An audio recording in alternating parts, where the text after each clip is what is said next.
Hey guys, Kaz here, and today I finally have the minerals to film some things, so I'm going to film some things.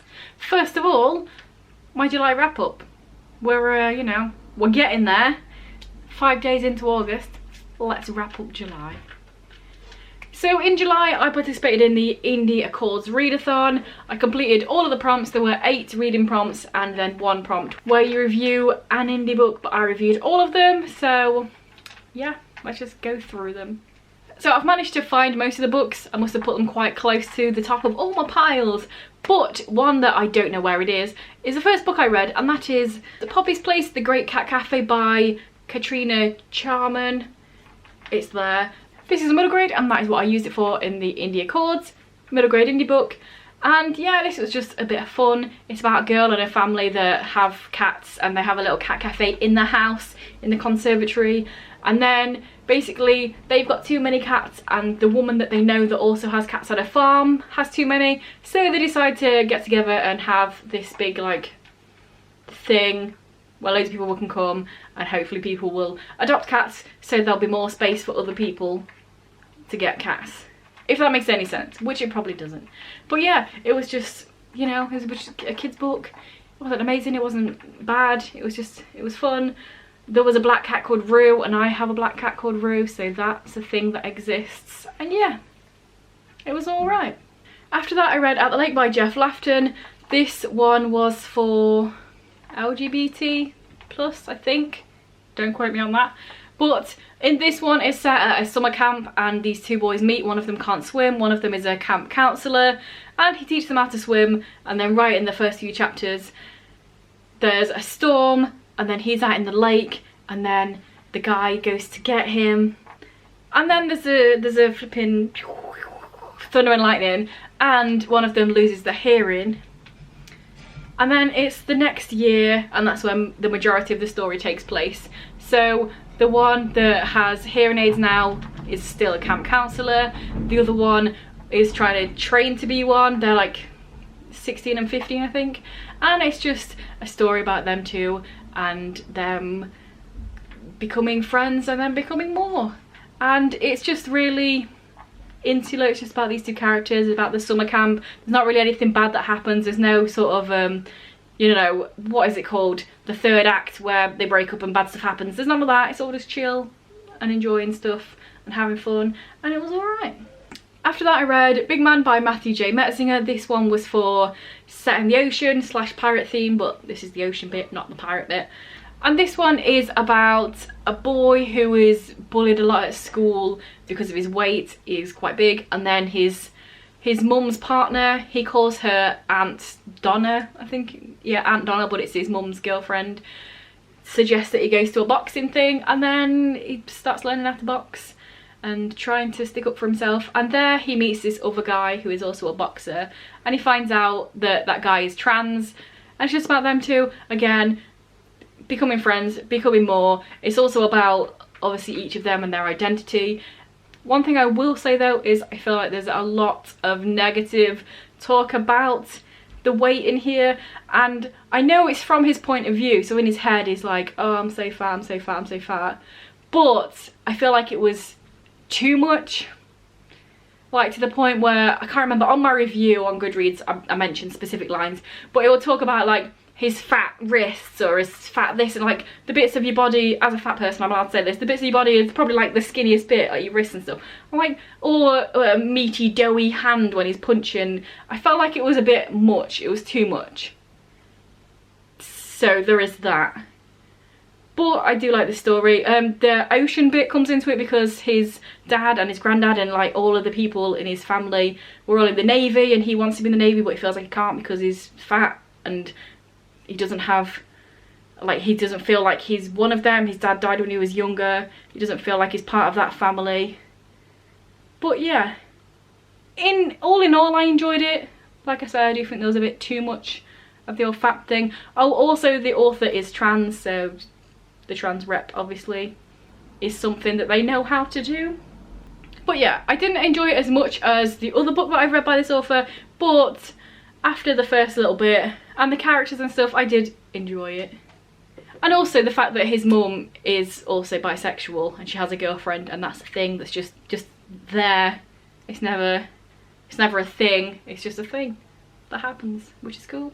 It's also interesting because he's trying to figure out whether he's bisexual, because he's a boy, he's always been into girls, and then when he finds out that this trans boy is a boy who is trans, he's like, but I still fancy you and you're a boy, so maybe I'm bisexual. So that was a really interesting aspect of this book as well. After that I moved away from the India Accords and read The Henna Wars by Adiba Jagidar. This one was a fun book. It's about these two girls. Well, it's not just about them, it's about all these different people. They're at school, there's this school project thing where they have to all make businesses, and these two girls who have some history both make a henna business. And it was really interesting and really fun. First of all, I've never read a book that has henna in it, so that was just good in general. And also the discussion about appropriation, because our main character has been brought up on henna, it's part of her culture, it's part of who she is and who her family is. The other girl went to a wedding that she was at, saw the henna and thought, oh, that looks cool, maybe I can try it as well. So that's really interesting how that's weaved through. There's also a bit of a hate to love to like to, that sort of thing going on in here. So that's interesting. And also, I do love it, a nice sibling relationship, so that is another thing that I enjoyed in this one.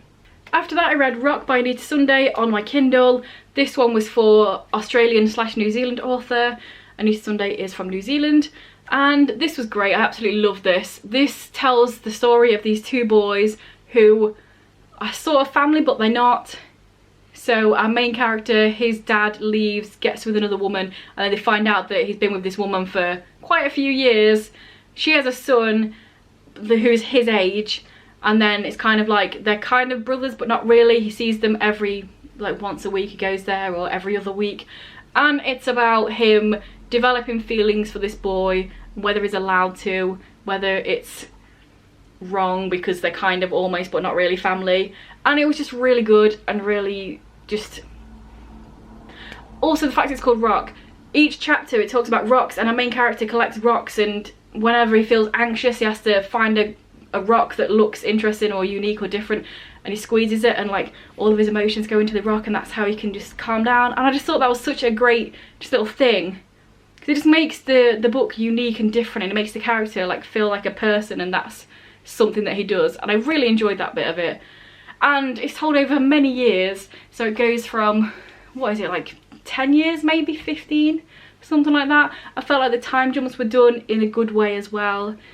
It didn't feel like it was just here and then randomly here. They did it in a way that makes sense. And yeah, it was really good. I believe I cried, probably, and would recommend. We're halfway through, so obviously that means it is time for a message from one of our sponsors, and then I shall be back with the last of my books.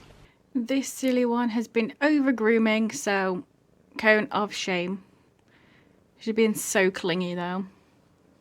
She just wants to be on me, or sat staring at a wall.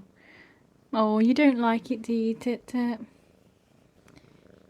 Hey silly girl, hey silly girl. She sounds like she's having fun, but she really is not.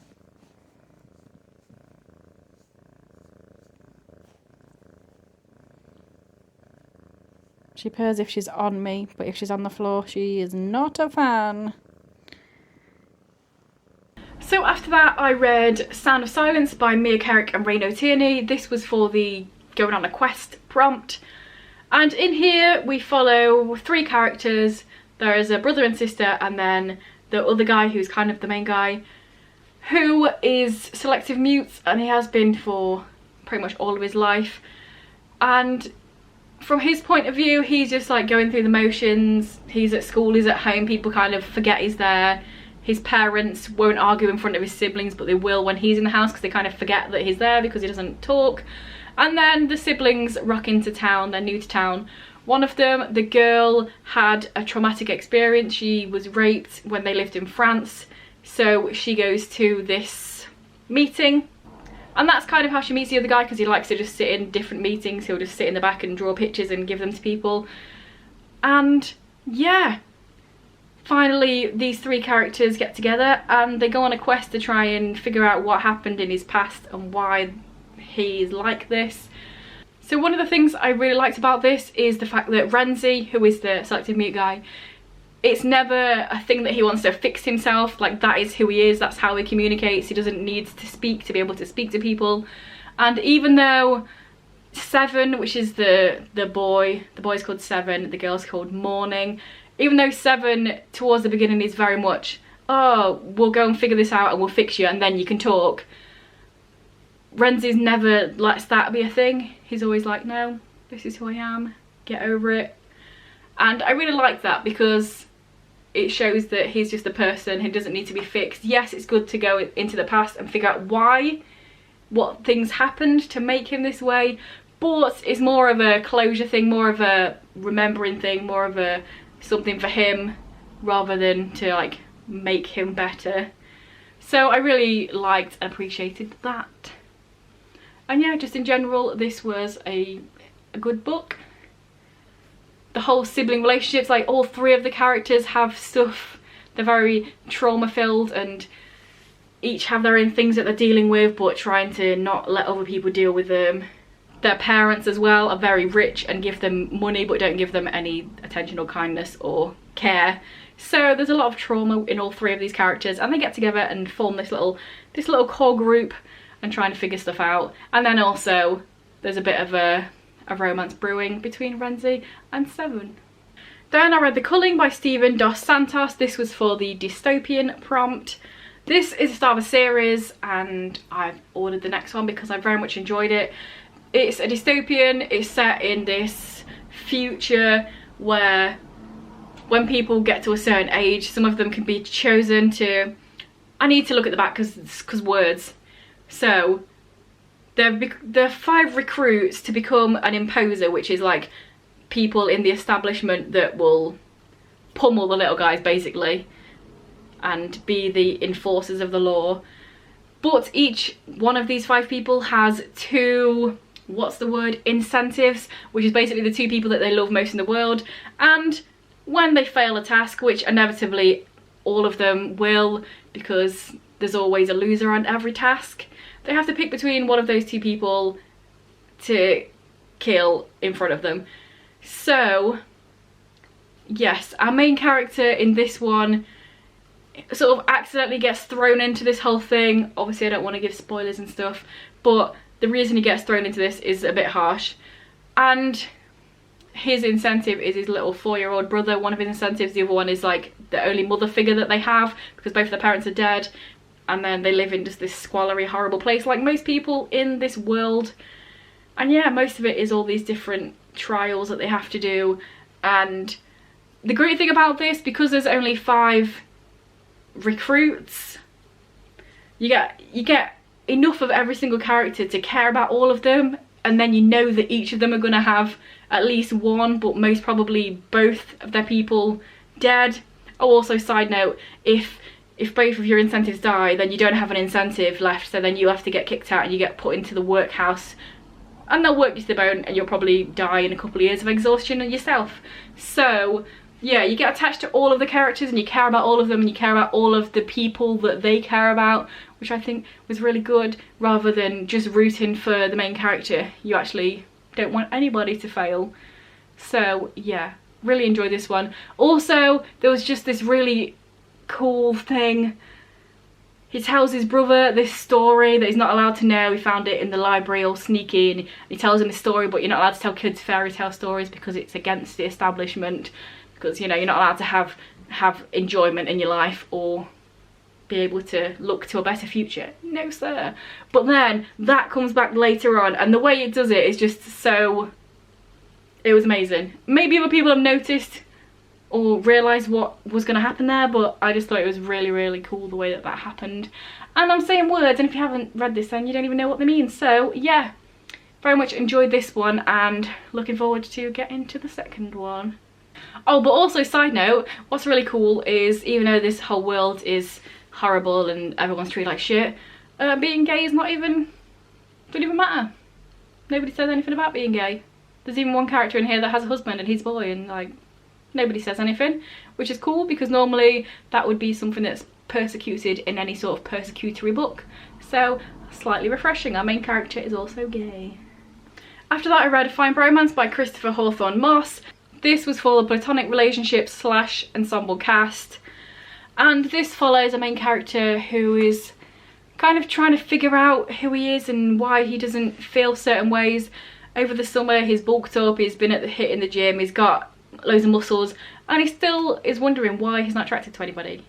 So yes, our main character is asexual, and that is something that he's trying to figure out throughout this book, and wondering why he doesn't feel any attraction to anybody. And then a new boy comes to town who he befriends, and they both sort of, this could also go for the quest one as well, because they're both trying to figure out why his aunt's things keep going missing. He has this eccentric aunt, and she has like a whole house is just filled of stuff, and she can pinpoint it like, oh yeah, that's from 1972 and it's to do with this, or that's a replica of that happened in this thing. And she has all these things, and then they're trying to figure out what's going on. Things keep going missing, and then they'll appear again, but not necessarily in the right place. Is it her mind that's going, or is it something else? It's a bit. But then also this new boy at school is a trans boy, so I think he kind of helps him to come to terms with being asexual, because they're both something a bit different from the norm. But also there is sort of a relationship brewing between them, but I figure it still works for the platonic one because it's not sexual. I mean, it is romantic. I don't know. On the back it didn't say that, so I'm sticking with the platonic. Shh. And then the last book that was part of the Indie Accords is Driven by Dane Cobain. This was for the middle-aged main character. And this one, I was apprehensive going into this because number one, I know Dane, he's my friend. I was scared that I wouldn't like it. And number two, I'm not massively keen on police, detective books. Like, give me CSI, NCIS, give me all that shit every day and I'll lap it up. But in book form, not normally something I'll reach for. But luckily, I did very much enjoy this book. It was really quick to read. I didn't get stuck in any places. It didn't feel like it was bogged down with anything. It was always interesting and different things were happening. The characters were all interesting. It's told from sort of three main perspectives, but it's told in third person, so it's not like it's this perspective, this perspective, this perspective. It'll go from one to the other, like, oh, this person's doing that and they're doing this, and she's thinking that and they're doing that. And yeah, I enjoyed it. You got the different angles of everybody. Basically, a woman is run down by a car, pew, and we follow one of the guys that's a detective in the police doing all the case, and then the main character is a private investigator who's kind of down on his luck. He doesn't really have any clients, so he figures, hey, if I figure out what happens, if I figure out the mystery of this, get it in the old newspaper, and then I might get more clients and actually be able to afford to live. And then the third is a young girl who applies or answers his ad in the paper to come and help out, be his assistant. She's sort of the Garcia, the Abby of the group. I love that trope. You know, the tech whiz woman that's a bit of a goth, bit alternative. We'd love to see it. And yeah, it's full of twists and turns. There's always different characters. You don't know who done it. Different things are happening. And I enjoyed reading about those things. And then last but not least, in July, I read Guardian by Alex London. This was because I'm really behind on my 2021 TBR and it was on there, so I thought, you know what, let's read that. So I've at least read one of them this month. This is the second and final book in the Proxy duology, and it was really good. It was really interesting. It went in places, and I feel like I can't really say anything about it because it would ruin Proxy. It would not make sense. But I really enjoyed the way it was done. It's a dystopian. And now I guess if I throw a few things out about Proxy, in Proxy, the people live, the people right at the top of like the hill. Everyone lives on sort of the lowest people, obviously the shittest people, the people at the top are the rich, and you know how it is. That's easy, you understand. And then the people at the top have all these different technologies and stuff, and well, so does everybody else really.